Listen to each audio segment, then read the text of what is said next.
Of the 23 markets that we cover globally, UK and US perform the best, around 15% unlevered returns. So that's like the NPI returns globally. They had the best performing years last year.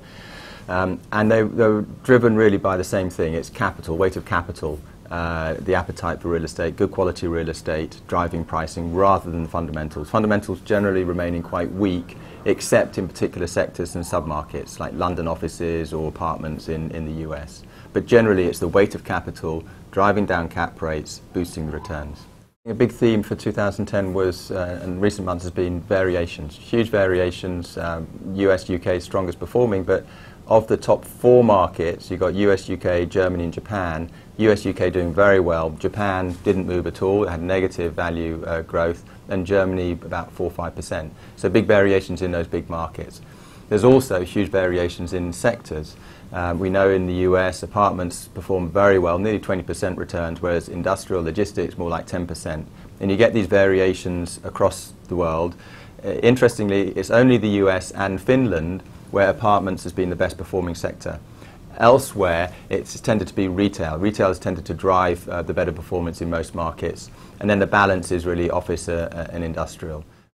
The good and the bad news is that most markets are still way below the peak values. So the bad news there is that we're still way below them, but there's maybe more potential to recover some of those lost gains. And I think there's a big difference in the types of markets that we're thinking about globally between the more volatile markets, and here you'd say the US, UK, Spain are good examples of the more volatile markets, suffered the most.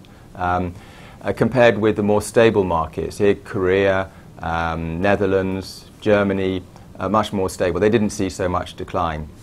There's a couple of markets that didn't actually see a decline at all, Switzerland and South Africa. So it's not that they haven't bounced back, they've increased a little bit over the last 18 months.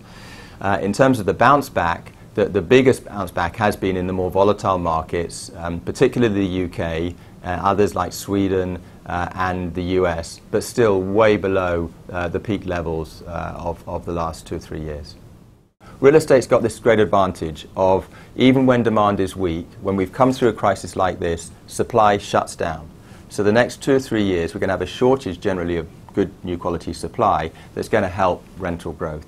So on balance of all of those factors, the short-term outlook is fairly good, but there are these huge risks out there, the huge debt overhangs, concerns about the economic recovery.